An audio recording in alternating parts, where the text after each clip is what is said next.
Halo semuanya, perkenalkan nama saya Aulia Dewi, mahasiswa program studi administrasi bisnis di International Women University.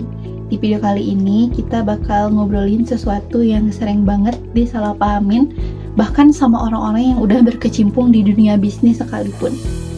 Pertanyaannya gini, kalau misalkan ada dua pengusaha, satu bayar lebih dikit karena pintar milih skema yang legal, dan satunya lagi bayar lebih dikit karena nyembunyiin data, keduanya salah gak? Nah, jawabannya ternyata berbeda jauh dengan secara hukum. Nah, itu yang disebut dengan perbedaan antara tax avoidance dan tax evasion. Dan di video kali ini kita bakal bahas bedah tuntas dua konsep itu, lengkap dengan studi kasus, perhitungan pajaknya, sampai risikonya. Yuk, mulai! Oke, sebelum masuk ke teori, saya mau kenalin dulu dua tokoh fiktif yang bakal jadi studi kasus kita hari ini. Yang pertama kita sebut aja Pak Budi. Beliau itu pemilik PT Maju Sejahtera, perusahaan distribusi barang konsumsi di Jakarta. Omsetnya itu sekitar 2 miliar rupiah per tahun. Nah, Pak Budi ini orang yang cermat banget soal pajak. Dia selalu konsultasi ke konsultan pajak dan dia manfaatin celah-celah legal dengan peraturan untuk bayar pajak seminimal mungkin. Ini yang kita sebut sebagai tax avoidance. Lalu yang kedua ada Pak Andi. Nah, punya usaha jasa konstruksi kecil menengah.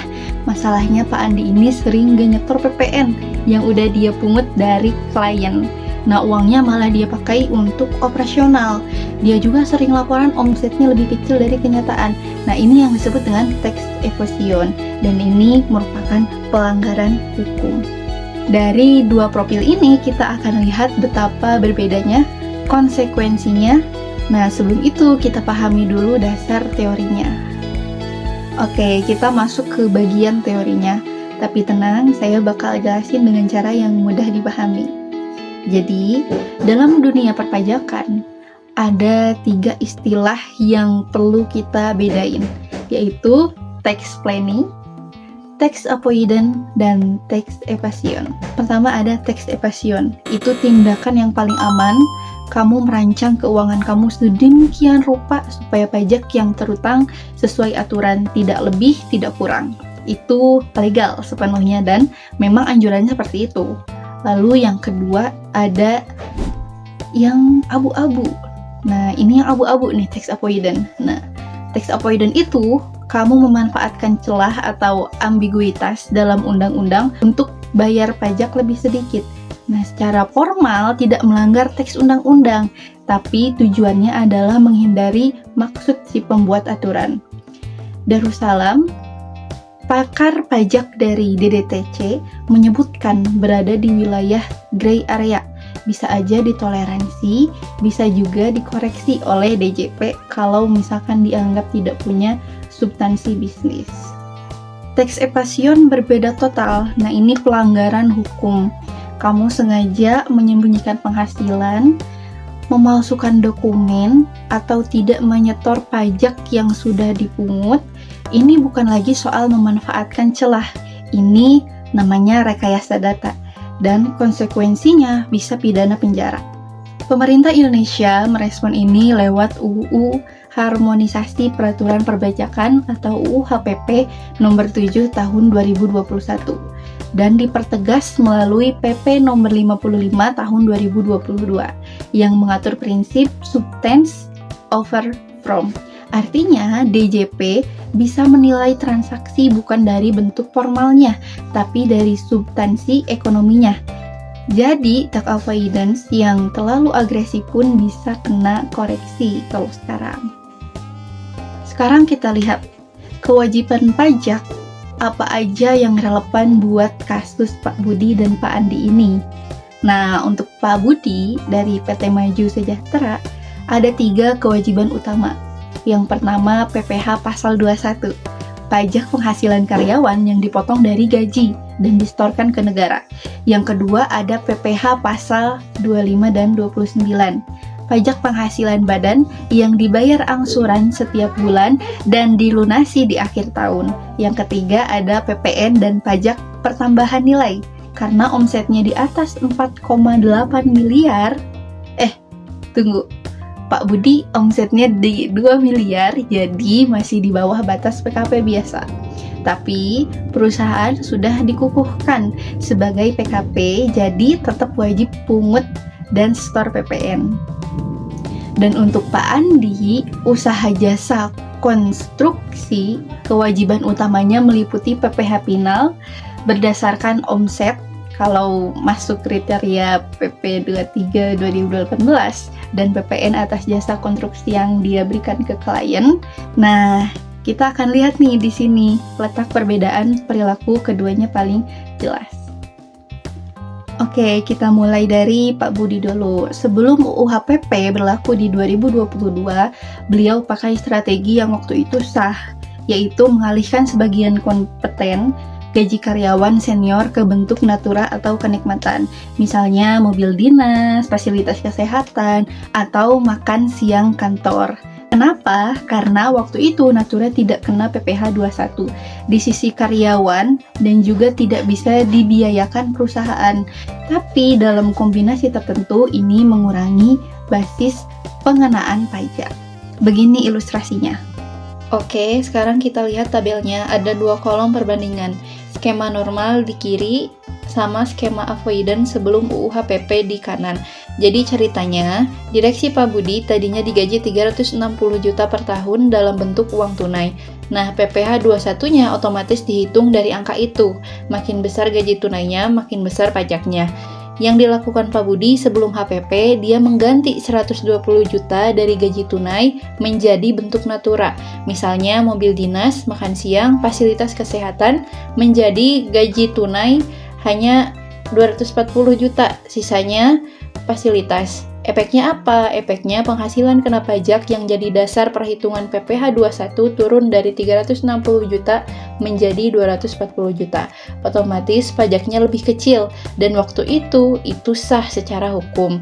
Tapi sejak UU HPP berlaku di tahun 2022, celah ini ditutup. Natura sekarang tetap kena PPh 21. Jadi skema ini nggak mempan lagi. Itulah kenapa ini disebut tax avoidance. Sejak UU HPP berlaku, celah ini sudah ditutup. Natura sekarang jadi objek PPh sekaligus bisa dibiayakan perusahaan. Jadi skema ini tidak lagi memberikan manfaat pajak. Ini contoh nyata bagaimana tax avoidance beroperasi. Memanfaatkan keuntungan yang sah di masanya, bukan memalsukan data. Selain itu, Pak Budi juga sempat memanfaatkan transaksi dengan anak perusahaan untuk memindahkan sebagian laba ke jurisdiksi bertarif rendah. Ini yang disebut dengan transfer pricing. Kalau tidak dilakukan dengan dokumentasi yang benar, DJP bisa koreksi berdasarkan prinsip substance over from dalam PP 5 2022. Sekarang kita ke Pak Andi. Ini lebih serius karena sudah masuk ke ranah pidana. Dalam 1 tahun, omset usaha Pak Andi mencapai 2 miliar rupiah. Sebagai pengusaha kena pajak, dia wajib memungut PPN 11% dari kliennya dan menyetornya ke negara. Lihat ilustrasi perhitungannya. Ini beda sekali dengan studi kasus Pak Budi. Pak Andi ini punya omset 2 miliar setahun dari usaha konstruksinya. Sebagai PKP, pengusaha kena pajak, dia wajib pungut PPN sebesar 11% dari kliennya. Nah, 11% dari 2 miliar itu berapa? Yaitu 220 juta. Uang 220 juta itu untuk dia pungut dari klien. Artinya, klien sudah membayar. Tapi yang disetorkan ke kas negara 0 rupiah. Nggak disetor sama sekali. Ini yang bahaya. Uang itu bukan milik Pak Andi. Itu titipan negara yang ada di tangannya. Kalau nggak disetor, itu namanya penggelapan pajak. Belum lagi PPh badannya, omsetnya dilaporkan lebih kecil dari kenyataan. Jadi potensi kerugian negara total bisa ratusan juta rupiah hanya dari satu wajib pajak. Dan ini yang membedakan tax evasion dan tax avoidance. Pak Budi nggak manipulasi data. Pak Andi, iya, disitulah garis hukumnya. Dan konsekuensinya beda jauh. Pak Andi bisa kena pidana penjara. Ini bukan soal memanfaatkan celah hukum. Pak Andi memungut PPN dari kliennya, uang itu bukan milik dia, itu titipan negara. Tidak menyetorkannya adalah pelanggaran. Dan ini diatur dalam UU KUP sebagai tindak pidana yang bisa diancam pidana penjara dan denda berlipat.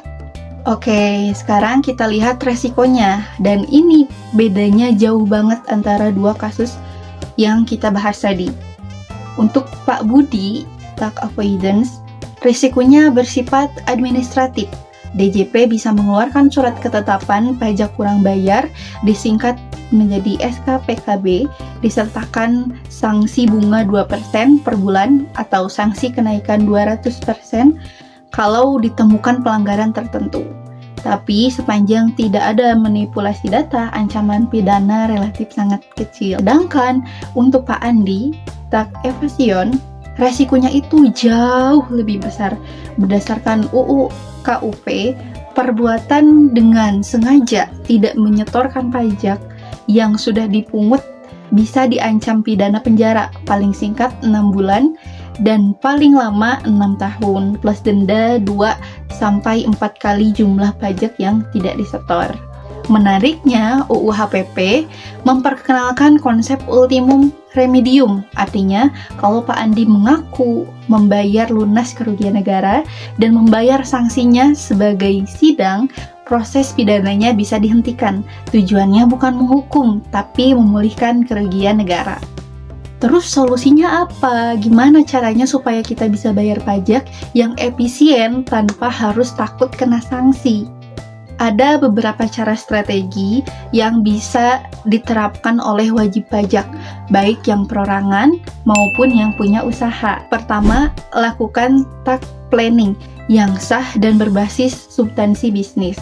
Kalau misalkan kamu memanfaatkan skema tertentu untuk efisiensi pajak, pastikan transaksinya pun tujuan komersial yang nyata, bukan semata-mata buat mengurangi pajak. Ini kuncinya. Yang kedua, buat dokumentasi yang lengkap, terutama kalau misalkan kamu transaksi dengan pihak yang punya hubungan istimewa, misalnya anak perusahaan atau afiliasi. Ini yang disebut dokumentasi transfer pricing. DJP kini bisa meminta dokumen ini sewaktu-waktu. Lalu yang ketiga, dan ini yang paling basic tapi paling sering dilanggar, yaitu pastikan PPN yang udah kamu pungut dari pelanggan itu langsung disetorkan ke negara. Itu bukan uang kamu, itu titipan. Lalu yang keempat, itu memanfaatkan sistem digital perpajakan yang ada. Sejak di awal tahun 2022, DJP itu meluncurkan Koretak. Nah, Koretak ini adalah sistem administrasi pajak baru yang lebih terintegrasi. Ini mempermudah pelaporan dan juga mempersempit ruang untuk manipulasi. Yang kelima, kalau kamu ngerasa ada ketidakbenaran di laporan pajak periode sebelumnya, segera ungkap melalui jalur yang tersedia sebelum DJP yang duluan menemukannya. Ini lebih baik dari sisi hukum dan biayanya jauh lebih kecil. Oke, kita udah sampai di penghujung video. Yuk kita simpulkan apa sih yang tadi kita bahas. Pertama, tax avoidance dan tax evasion. Itu sama-sama bertujuan mengurangi pajak, tapi caranya beda jauh. Satu berada di koridor legal, satunya lagi melanggar hukum. Yang kedua, setelah UU HPP dan PP 55 2022, ruang gerak tax avoidance yang agresif semakin sempit. Prinsip substance over form membuat DJP bisa menilai ulang transaksi yang tidak punya substansi bisnis yang jelas. Lalu yang ketiga, tax evasion bukan cuma merugikan negara, tapi juga beresiko sangat tinggi bagi pelakunya. Ancaman pidana penjara dan berlipat adalah konsekuensi nyata. Dan rekomendasi saya buat siapapun yang mendengarkan ini, entah kamu seorang pelajar, calon pengusaha, ataupun sudah punya usaha, investasikan waktu untuk literasi pajak. Pahami kewajiban perpajakanmu, manfaatkan perencanaan pajak yang sah, dan ingat, bayar pajak itu bukan cuma kewajiban hukum, tapi juga kontribusi nyata kita untuk negara. Oke, segitu saja dari saya. Kalau misalkan ada pertanyaan atau ada yang mau diskusikan, tulis aja di kolom komentar. Bye-bye.